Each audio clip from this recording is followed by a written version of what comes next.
Hello friends, स्वागत है आपका एक्सेस कंप्यूटर एजुकेशन की क्लासेस में। लास्ट सेशन में हम लोगों ने रिपोर्ट के बारे में पढ़ा। रिपोर्ट कैसे डिज़ाइन करी जाती है, रिपोर्ट को डिज़ाइन करने के लिए आपको क्या क्या फॉर्मेट अपनाना है, किस तरीके से आपको उसका लेआउट सेट करना है। तो अभी हमने दो तरीके की रिपोर्ट पढ़ी है। तीसरा मेथड जो आज मैं करने जा रहा हूँ, बिकॉज रिपोर्ट डिज़ाइन और ब्लैंक रिपोर्ट लगभग एक सही पैटर्न है, तो आज मैं आपको बताने जा रहा हूँ रिपोर्ट विजार्ड और लेबल्स के बारे में। फ्रेंड्स, रिपोर्ट विजार्ड एक ऑटोमेटिक तरीका है जिससे आप जल्दी से जल्दी रिपोर्ट बना सकते हैं। तो जैसे सपोज करो हमारे पास जो स्टूडेंट टेबल है ये हमारे पास गिवन है। इसमें roll number, student name, age, course fees and date of birth ये सब ऑलरेडी अवेलेबल है। इस टेबल के ऊपर हम रिपोर्ट तैयार करने जा रहे हैं। तो रिपोर्ट तैयार करने के लिए सबसे पहले आप जाएंगे स्टूडेंट टेबल पे जरूर क्लिक करिएगा। किसी क्वेरी या फॉर्म या रिपोर्ट पे बैठ के नहीं आपको ये बनाना है। तो सबसे पहले मैं आपको हर बार बताता हूँ ये चीज़ कि सबसे पहले आपको स्टूडेंट टेबल पे कर्सर को रखना है। रिपोर्ट विजार्ड पे जैसे ही आप क्लिक करेंगे तो रिपोर्ट विजार्ड में आपको ये पूछेगा कौन सी टेबल से आपको रिपोर्ट तैयार करनी है, क्योंकि यहाँ पर देखिए बहुत सारी क्वेरीज भी आ रही हैं और फॉर्म्स भी दिखेंगे आपको लगभग। तो आपको जो रिपोर्ट बनानी है वो स्टूडेंट टेबल की बनानी है, student table. Now second part जो इसका आता है वो उसमें होता है अवेलेबल फील्ड। आपके पास जो जो फील्ड अवेलेबल हैं उसमें से कौन कौन से फील्ड्स को लेकर आपने रिपोर्ट जनरेट करनी है। तो उसमें हमारे पास रोल नंबर है, नेम है, एज, कोर्स फीस और डेट ऑफ बर्थ। अगर हम सभी फील्ड्स को लेकर बनाना चाहते हैं तो हम यहाँ पर क्लिक करेंगे इस बटन पे, और अगर मुझे कुछ सेलेक्टेड फील्ड्स को लेकर रिपोर्ट बनानी है तो हम एक एक करके फील्ड चूज़ कर सकते हैं। तो जैसे हमने अभी सारे फील्ड चूज़ कर लिया, अगर इसमें से कोई फील्ड हटाना है तो आप इसको वापस बैक कर सकते हैं, अदरवाइज रहने दीजिए इसको। सारे फील्ड लेकर हम रिपोर्ट बना रहे हैं। नेक्स्ट किया। नेक्स्ट करने के बाद वो कहता है do you want any grouping level. इसका हम डिस्कशन अभी करेंगे आगे चल के, जब हम एक रिलेशनल रिपोर्ट बनाएंगे तब हम यहाँ पर ग्रुपिंग लेवल भी सेट करेंगे। नेक्स्ट करेंगे। रिपोर्ट असेंडिंग ऑर्डर में अगर रखनी है, रोल नंबर वाइज या नेम वाइज या जिसके अकॉर्डिंग भी उसके अकॉर्डिंग सेट कर सकते हैं। तो रोल नंबर वाइज हमने रिपोर्ट को हमने roll number wise ascending order कर दिया। नेक्स्ट किया रिपोर्ट आपको कैसे बनानी है। हमें टैबुलर रिपोर्ट बनानी है, कॉलम फॉर्म में बनानी है, जस्टिफाइड फॉर्म में बनानी है। मैंने कहा मुझे टैबुलर फॉर्म में ही रिपोर्ट रखनी है अभी। और टैबुलर फॉर्म में अगर आपके पास नंबर ऑफ फील्ड्स लिमिटेड है, you can use portrait method, otherwise you can use landscape method अगर आपके पास नंबर ऑफ फील्ड जरूर से ज़्यादा आ जाते हैं। ठीक है, नंबर ऑफ फील्ड्स के ऊपर डिपेंड करता है आपकी रिपोर्ट विड्थ वाइज होगी या हाइट वाइज होगी। तो हमने अभी पोर्ट्रेट किया हुआ है, हमारे पास लिमिटेड फील्ड्स हैं, बहुत ज़्यादा नहीं है। नेक्स्ट करते हैं। जैसे आप नेक्स्ट करेंगे तो ये पूछेगा रिपोर्ट का टाइटल। एक तरीके से टाइटल ऑफ रिपोर्ट क्या होना चाहिए, तो हमने यहाँ पर स्टूडेंट्स रिपोर्ट कर दिया। प्रीव्यू देखेंगे तो आपको डायरेक्ट एक प्रीव्यू जरूर दिखाई देगा। फिनिश करते हैं और यस जैसी करेंगे। स्टूडेंट रिपोर्ट ऑलरेडी है, हम इसको कुछ और नाम दे देते हैं, रिपोर्ट स्टूडेंट्स रिपोर्ट 1 कर देते हैं। ठीक है, और फिनिश कर दिया। यस वो भी है ऑलरेडी, कोई बात नहीं, ओवरराइट हो जाएगी। ओके, बट अगर आप गौर से देखें तो यहाँ पर स्टूडेंट रिपोर्ट 1 के अंदर roll number, name, age, course fees और डेट ऑफ बर्थ आपको कुछ कटा हुआ दिख रहा है, लेकिन यहाँ पर बहुत ज़्यादा स्पेस है। ठीक है, इसको मैनेज करने के लिए आप यहाँ पर इसको बंद कर लीजिए फिलहाल। रिपोर्ट 1 पे राइट क्लिक करेंगे तो इसका डिज़ाइन व्यू खुल जाएगा आपके सामने। देखिए ये डिज़ाइन व्यू आ गया। इस डिज़ाइन व्यू में आपको दो फील्ड खास तौर से दिख रहे थे, एक नेम जिसमें काफ़ी गैप दिख रहा था और दूसरा कोर्स जिसमें काफ़ी गैप आपको दिखाई दे रहा था। तो हमने क्या किया, नेम को सिलेक्ट किया और यहाँ से थोड़ा छोटा किया। देखिए अगर मैं नेम को खाली सिलेक्ट करके छोटा करता हूँ तो ये जो फील्ड है ये रह जाएगा, इसको आपको इंडिविजुअली फिर से छोटा करना पड़ेगा। ठीक है, एज को उठा के थोड़ा इधर खिसका देंगे, एज को उठाइए और थोड़ा खिसका लीजिए। साथ ही साथ कोर्स को भी खिसकाएं, और कोर्स को खिसकाने के साथ साथ देखिए कोर्स के हेडिंग और उसका जो वैल्यू है उन दोनों को सिलेक्ट करा हुआ है मैंने, और इन दोनों को ही सिलेक्ट करके छोटा कर लीजिए। ठीक है जी, अब आपने फीस को यहाँ पर थोड़ा खिसकाया और साथ ही साथ डेट ऑफ बर्थ को हमने थोड़ा बड़ा कर लिया। देखिए ध्यान दीजिएगा, मैंने पहले भी आपको ये चीज़ बताई है कि आप अगर यहाँ अंदर आ जाते हैं बॉक्स के बिल्कुल, तो there will be a anchor. Anchor जो होता है, एंकर में बस फ़र्क क्या होता है कि एंकर को जब आप पकड़ के दबा के हिलाएंगे तो पूरा फील्ड हिलता है। देखिए ऐसे पूरा फील्ड हिलता है। बट जब यहाँ पर एरो आएंगे, देखिए एरो आएगा तो एरो से ये फील्ड बड़ा होता है या छोटा होगा। ये एरो से आप इस फील्ड को बड़ा छोटा कर सकते हैं, ठीक है। तो इस तरीके से आपको करना है। दूसरी चीज़, अगर आपको इस रिपोर्ट के कुछ भी जैसे हेडिंग्स हैं उनको कलरफुल बनाना है तो वी हैव फॉर्मेट। फॉर्मेट के अंदर देखिए दोस्तों, फॉर्मेट के अंदर आपके पास डिफरेंट टाइप ऑफ कलर्स हैं। आप यहाँ पे कलर दीजिए आराम से। इन सब को शिफ्ट दबा के मैं क्लिक कर रहा हूँ, ध्यान रखिएगा। एक हाथ से शिफ्ट होल्ड करिए और उसके बाद आप इन सब पे क्लिक कर सकते हैं। और जैसे ही मैंने यहाँ पर कुछ कलर दिया, ये वाइट ज़्यादा कर दिया, देखिए ये वाइट, ठीक है गाइस। अब अगर आपको हेडिंग और वैल्यूज़ के बीच में थोड़ा गैप चाहिए, डिटेल सेक्शन को थोड़ा सा नीचे खिसका लीजिए, ठीक है, ये आ गया, थोड़ा सा गैप भी आएगा। और इस गैप के आने के बाद आप इसको यहाँ से क्रॉस करेंगे। पूछेगा do you want to save it, मैंने कहा यस।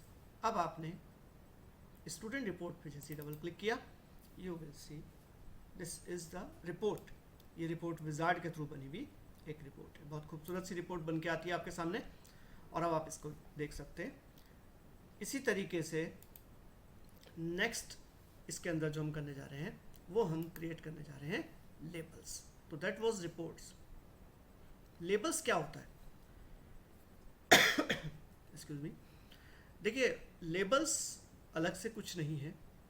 अगर आपने माइक्रोसॉफ्ट वर्ड के अंदर मेल मर्ज किया है सेक्शन, तो मेल मर्ज के अंदर भी हमने आपको लेबल बनाना बताए थे, बिल्कुल similar type of label, because this is a database software. और इस डेटाबेस सॉफ्टवेयर के अंदर सबसे पहली इंपॉर्टेंट चीज़ आपके पास क्या है? आपके पास डेटा ऑलरेडी है, स्टूडेंट्स की डिटेल है, उनके नेम एड्रेस वगैरह सब कुछ आपके पास होता है। उस डेटा को लेकर अगर आप कुछ लेबल्स बनाना चाहते हैं तो आप बहुत इजीली इसमें क्रिएट कर सकते हैं। हम देखते हैं, शायद हमने एक टेबल और बनाई थी, एम्प्लॉय टेबल। इस एम्प्लॉय टेबल को लेकर अगर मैं बात करता हूँ, एम्प्लॉय के अंदर हमारे पास यहाँ पर employ name, father name, age, date of joining, address, salary, ये सब कुछ है, ठीक है। चलिए पहले हम एक काम करते हैं, 2-3 रिकॉर्ड एम्प्लॉय में भर देते हैं। यहाँ पर एम्प्लॉय नंबर मैंने 1 2 3, नेम राजीव भाटिया, डेट श्री, age 57, address C187 Nehru colony, Dehradun, and salary suppose ये हमने भरी। यहाँ पर हमने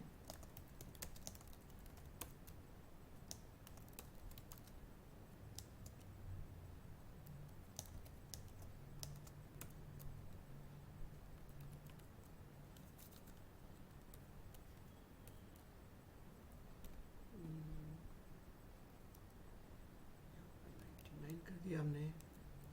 और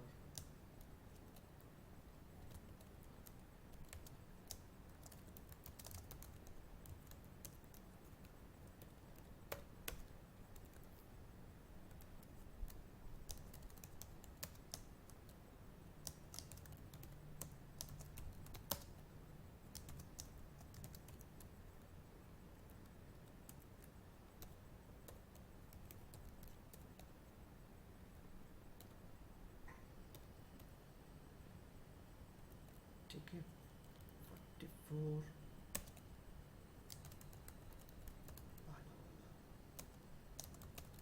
देहरादून, 126 पे दीपक रावत, SSR, इसकी एज डाल दी हमने 25, 9 मई 1995।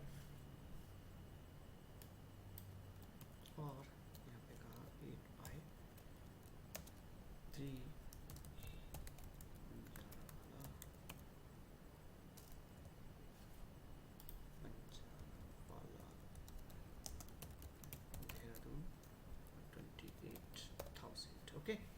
इस तरीके से हमने कुछ रिकॉर्ड इसमें भर दिए। ठीक, हमने 3-4 रिकॉर्ड भरे, ज़्यादा नहीं। ठीक है, और इसको कंट्रोल W करके सेव कर दिया। एम्प्लॉय के अंदर हमारे पास 4 रिकॉर्ड है। Now we just want to create a label. Label बनाने के लिए आपने क्या किया, लेबल पे आप क्लिक करेंगे। लेबल पे क्लिक करते ही आपके पास देखिए अलग अलग टाइप के डायमेंशन आते हैं। आपके लेबल की हाइट विड्थ कितनी होनी चाहिए, देखिए इसके बारे में हम लोगों ने ऑलरेडी इसको बहुत डेप्थ में डिस्कस किया है जब हम माइक्रोसॉफ्ट वर्ड के लेक्चर पढ़ते हैं। वहाँ पर हमने इस लेबल में मैंने आपको बताया था कि एक लेबल की हाइट लगभग 1.5 इंच के आसपास होती है और विड्थ 2.5 इंच के आसपास होती है। तो अगर 1.5 बाई 2.5 का लेबल बनाते हैं तो आपके पास एक पेज में नंबर अक्रॉस 3 लेबल बहुत इजीली आ जाते हैं और डाउन में 6 लेबल बहुत आराम से आपके पास आते हैं एक A4 शीट के अंदर। अगर आप इसे कस्टमाइज़ करते भी हैं तो कस्टमाइज़ करिए, या फिर एक काम हम कर सकते हैं, इसको आप डायरेक्ट सेलेक्ट कीजिए, ज़रूरी नहीं है आप इसको कस्टमाइज़ करके चेंज करें। ठीक है ना, आप इसमें छेड़खानी बिल्कुल मत करें। यहाँ पर लेबल दिए हुए हैं, नेक्स्ट कर सकते हैं आप इसे। नेक्स्ट करेंगे तो यहाँ पर आएगा font name. Font name is Arial, font size is 8 enough. अगर आप इसे बड़ा करना चाहते हैं कर सकते हैं, ज़रूरी नहीं है कि आप इसके फॉन्ट साइज़ को छेड़ें। उसके बाद फॉन्ट वेट लाइट है, कलर आपका ब्लैक है। इसी फॉर्म में आपको लेबल्स की ज़रूरत हमें पड़ने वाली है। नेक्स्ट किया। अब आपको लेबल्स में क्या क्या चीज़ें रिक्वायर्ड है, यहाँ सारे फील्ड की ज़रूरत आपको नहीं है। मे बी आपको एम्प्लॉय नेम की ज़रूरत पड़ती है। नेक्स्ट किया, एंटर प्रेस कर दीजिए। साथ ही साथ आपको फादर नेम की ज़रूरत पड़ती है, आपने फादर नेम ले लिया। नेक्स्ट पे गए, आपको एड्रेस की ज़रूरत पड़ती है, आपने एड्रेस उठा लिया। देखिए ये 3 फील्ड्स के साथ लेबल बना रहा हूँ मैं। अगर मैं सपोज करो चौथा कोई फील्ड अभी फॉर द टाइम बिंग अगर मुझे ज़रूरत पड़ रही है और मैंने यहाँ पर एम्प्लॉय नेम एम्प्लॉय कोड भी उठा लिया, यहाँ पर फॉर द टाइम बिंग मैंने इसको पिक कर लिया, कोई दिक्कत नहीं है। अब मुझे इन फील्ड्स के साथ लेबल को बनाना है और जैसे ही आप इसे नेक्स्ट करते हैं, नेक्स्ट करने के बाद आपने कहा सॉर्ट बाय, वही चीज़ पूछता है employ name wise, internally name wise sort करेगा। नेक्स्ट किया इसे और नेक्स्ट करने के बाद यहाँ पर जैसे आप सी द लेबल करेंगे और जैसे फिनिश करते हैं आपको कोई दिक्कत नहीं आएगी, कोई मॉडिफिकेशन नहीं करना, कुछ नहीं। और आपके पास देखिए 1 2 3 4 इस तरीके से लेबल बने हुए आ गए। अब आप पेज के नीचे तक यहाँ तक पूरे फुल पेज लेबल्स बना सकते हैं। और इसको मैंने बताया मार्केट में आपके पास एक बहुत अच्छा स्टिकर पेपर आता है, उस स्टिकर पेपर के ऊपर से प्रिंट निकालिए और स्टिकर उखाड़ते जाइए और सीधा कहीं पे भी चिपकाना है आप इसे चिपका सकते हैं। ठीक है गाइस, तो लेबल बनाना बहुत ज़्यादा टफ काम नहीं है आपके लिए, बहुत easily you can create your own labels. ठीक है, तो ये लेबल्स आपको बहुत हेल्पफुल होते हैं क्योंकि मैंने आपको पहले बताया कि डेटा आपके पास अवेलेबल है। अब अगर आपको मेल मर्ज के साथ भी इसका यूज़ करना है, यहाँ के डेटाबेस को आप डायरेक्टली मेल मर्ज के साथ भी यूज़ कर सकते हैं क्योंकि डेटाबेस सॉफ्टवेयर ये है अवेलेबल है। जब आप वर्ड में जाते हैं और वर्ड में आप मेल मर्ज कर रहे होते हैं, वहाँ आपको एड्रेस की लिस्ट ज़रूरत पड़ती है। अगर आपने अपने डेटाबेस में स्टूडेंट्स या एम्प्लॉय के एड्रेसेस की लिस्ट बनाई हुई है तो मेल मर्ज के साथ इस डेटाबेस को आप डायरेक्टली यूज़ कर सकते हैं। ठीक है गाइस, तो मिलते हैं अगले लेक्चर में और अगले लेक्चर में मैं आपको एक बहुत इम्पॉर्टेंट कंसेप्ट बताने जा रहा हूँ इसका, जो है रिलेशनल डेटाबेस के अंदर क्या होता है, मल्टीपल टेबल बनाना, मल्टीपल टेबल में किस तरीके से हमें उसकी रिलेशन बनाने हैं, उनके रिलेशन के साथ साथ उनकी क्वेरी बनाना, क्वेरी के साथ उनका वही forms and reports, all we can done with the help of 2 और मोर टेबल्स। ठीक है गाइस, थैंक यू, मिलते हैं नेक्स्ट लेक्चर में।